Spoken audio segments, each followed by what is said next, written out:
नमस्कार दोस्तों, कैसे आप सब लोग। स्वागत है आपका अपने यूट्यूब चैनल पर। दोस्तों, अभी शाम को 7 साढ़े 7 बजे के आसपास कई सारे कैंडिडेट्स ने अपने ईमेल के स्क्रीनशॉट्स शेयर किए हैं।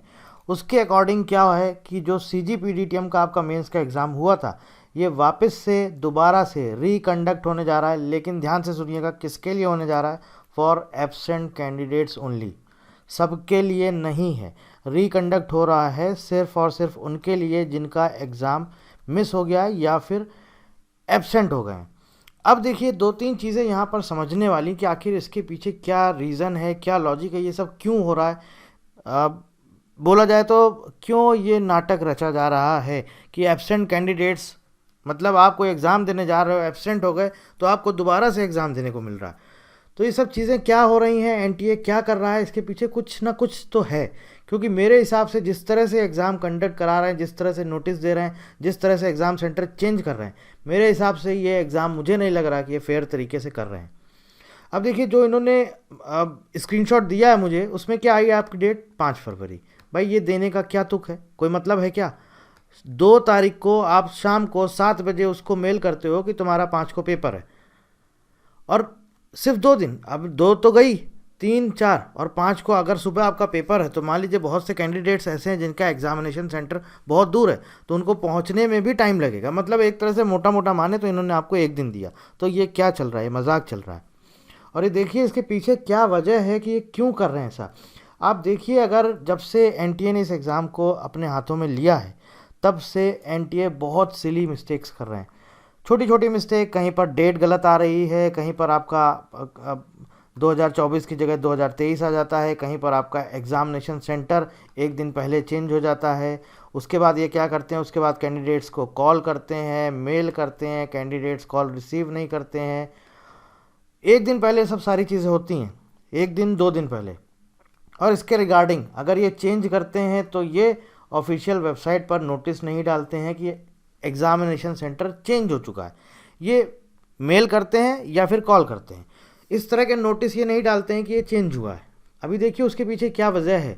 इसके अलावा आपने देखा होगा, जब आपका स्कोर कार्ड आया था तो 10 तारीख को शायद आई थिंक स्कोर कार्ड आया था, और 10 से लेके 14 या 15 तक आपका स्कोर कार्ड चला था, है ना। 10 या शायद 10 जनवरी को ही आया था आपका स्कोर कार्ड, और 14 और 15 जनवरी तक आपका स्कोर कार्ड इन्होंने शो किया था, अलग अलग ब्रांच का, अलग अलग डिपार्टमेंट का। 10 जनवरी को बाकी सारों का आ गया था, लेकिन कुछ ब्रांच थी, जैसे आपका मैकेनिकल था, इनका नहीं आया था। तो इनका 14 और 15, मैकेनिकल के अलावा और भी ब्रांच थी, इनका 14 और 15 तक चला है। सिविल का भी शायद नहीं आया था। तो देखिए क्या है ये, अब यहाँ तक इन्होंने क्या किया, ये जो भी इस तरह के काम करते हैं, जो ये मिस्टेक करते हैं, इसको क्या करते हैं, इसको ये मॉडिफाई करते हैं। और मॉडिफाई करने के बाद बहुत ही चुपचाप तरीके से ये दे देते हैं कि भैया लो, हम तुम्हारा भी एग्ज़ाम करा रहे हैं, ताकि कोई कैंडिडेट जा कर के कोर्ट में ये केस ना लगा पाए कि मैं एग्ज़ाम नहीं दे पाया। तो इनके पास एक वैलिड पॉइंट ये मिल गया कि जिन्होंने एग्ज़ाम मिस किया या जो भी कैंडिडेट्स एब्सेंट हुए, उनको हमने रिकंडक्ट का मौका दिया, उनके लिए हमने री एग्ज़ाम कंडक्ट कराया। लेकिन अब उसके बाद भी वो मिस हो गए, उसके बाद भी एब्सेंट रह गए, उसके बाद भी स्किप हो गया, एग्ज़ाम नहीं दे पाए, तो ये उनकी प्रॉब्लम है। लेकिन अपने एंड से इन्होंने अपने आप को बचा लिया, ठीक है। एग्जामिनेशन सेंटर जो इन्होंने चेंज किया, उसके रिगार्डिंग कोई किसी तरह का नोटिस इन्होंने अपनी वेबसाइट पर नहीं डाला कि एग्जामिनेशन सेंटर चेंज हुआ है। क्योंकि अगर वो डालते 1 दिन बाद तो क्या होता, पब्लिक डोमेन में आ जाता। लेकिन उन्होंने ऐसा कुछ नहीं किया। इन्होंने क्या किया, इन्होंने आपको कॉल किया और इन्होंने आपको ईमेल किया। तो यहाँ पर भी एक तरह से इन्होंने पूरी तरह से बचने का काम किया। पहला वहाँ पर किया, दूसरा यहाँ पर किया। इसके अलावा एक और पॉइंट था, वो ये था, जो आपके स्कोर कार्ड उन्होंने अलग अलग दिन पर रिलीज़ किए। तो ये 3 4 इनकी बहुत मेजर इश्यूज़ रहे हैं। पहला स्कोर कार्ड, दूसरा आपका जो एग्ज़ाम सेंटर चेंज हुआ, तीसरा ये वापस से री एग्ज़ाम। मतलब ये क्या मजाक चल रहा है कि आप एब्सेंट हो गए तो हम आपको दोबारा से दे रहे हैं। लो भाई, हम एक काम करते हैं, आ जाओ, हम तुमको दोबारा से एग्ज़ाम दो, हम तुम्हें एक और अपॉर्चुनिटी दे रहे हैं। उनका क्या, जिन्होंने पेपर दिया, मान लीजिए सपोज उनका पेपर नहीं अच्छा हुआ, अब उनको भी आपको एक तरह से मौका देना चाहिए। तो जो एब्सेंट होगा उनके पास क्या, उन्होंने तो बोल दिया हमें पता नहीं चला। ऐसे तो कोई भी एब्सेंट हो जाएगा, एग्ज़ाम नहीं देगा, बोल देगा हमें तो पता ही नहीं चला, आप उसको दोबारा से एग्ज़ाम देने को मौका मिलेगा। एग्ज़ाम वो पहली बार ही देगा, एग्ज़ाम दोबारा नहीं देगा, लेकिन उसके लिए एक वापस से एक अपॉर्चुनिटी आ गई ना। और सबसे बड़ी मिस्टेक क्या करते हैं, एग्ज़ाम है 5 को, बता रहे हैं 2 को, मतलब सिर्फ आपको 2 डेज दे रहे हैं बस। चलिए, ये सब तो थे इनके बहुत सारे जो भी इश्यूज चल रहे हैं, जो कुछ भी एनटीए कर रहा है ये अपना इनको समझ में आया, कोई नहीं समझ सकता है और ना ही ये किसी को पता रहता है कब क्या दे रहे हैं कब क्या नहीं दे रहे हैं, भगवान ही मालिक है इनका। अब बात आते हैं कि अब अगर आपका एग्ज़ाम 5 फरवरी को है और जिनका एग्ज़ाम स्किप हो गया है, जिन्होंने मिस कर दिया है, जो एब्सेंट रहे हैं, अब क्या करना है। देखो दोस्तों, यार अपने पास तो कोई ऑप्शन है ही नहीं, हमें तो पॉजिटिव अप्रोच लेके चलना है। हम ये समझ के चलेंगे कि चलो अच्छा है यार, हमको एक और अपॉर्चुनिटी मिली।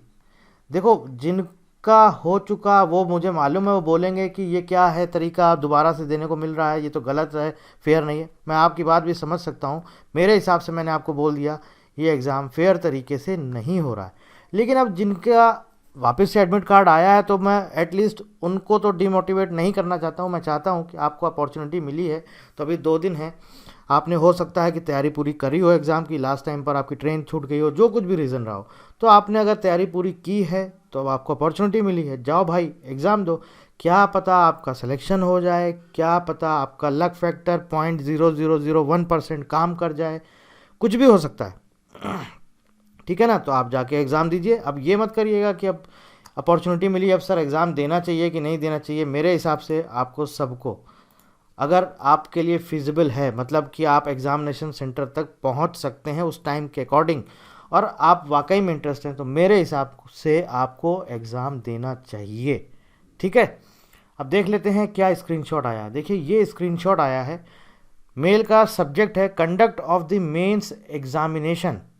ये ईमेल जो भी कैंडिडेट्स के पास आया उसका सब्जेक्ट है conduct of the mains examination paper 1 and paper 2 phase 2 of the post of examiner of patents and designs for left out oblique absent candidates. 7:06 पर आया है। No reply @dpIIT.ntaonline.in। ठीक है, यहाँ से आपके पास मेल आया है और यहाँ पर पूरा इन्होंने लिखा हुआ है कि जो कुछ भी हुआ है हम आपको दोबारा से मौका दे रहे हैं, और जो एग्जामिनेशन डेट आई है और शिफ्ट टाइमिंग आई है वो आपके राइट साइड पर है, आप यहाँ पर देख सकते हैं। ये टेस्ट की डिटेल्स दी गई है। पेपर 1 मेंस एग्जामिनेशन 5 फरवरी 2024, शिफ्ट 1। पेपर 1 जो है उसके लिए वही टाइमिंग है जो पहले थी, 10 बजे से लेकर के 12 बजे तक, और पेपर 2 आपका 3 बजे से लेकर के 6 बजे तक। तो दोस्तों, अगर आपका एग्ज़ाम मिस हो गया है, आप वापस देना चाहते हैं, आपको लगता है मुझे एक अच्छी अपॉर्चुनिटी मिली है, तो एक पॉजिटिव अप्रोच के साथ जाइए। जो कुछ भी आपने पढ़ा है अभी तक उसको वापस से 2 दिन आपको मिल रहे हैं, वापस से रिवाइज करिए और जा करके इस एग्ज़ाम को अच्छे से दीजिए। बाकी अब मैं कुछ इसके आगे कमेंट नहीं कर सकता हूँ एनटीए के बारे में, क्या कर रहे हैं, किस तरह से कर रहे हैं। आपको अपना बेस्ट देना है, आपको कर्म करना है, दैट्स इट। बाकी जो होगा देखा जाएगा। कोई जानकारी चाहते हैं तो आप कमेंट करके पूछ सकते हैं। So thank you very much and thank you for watching.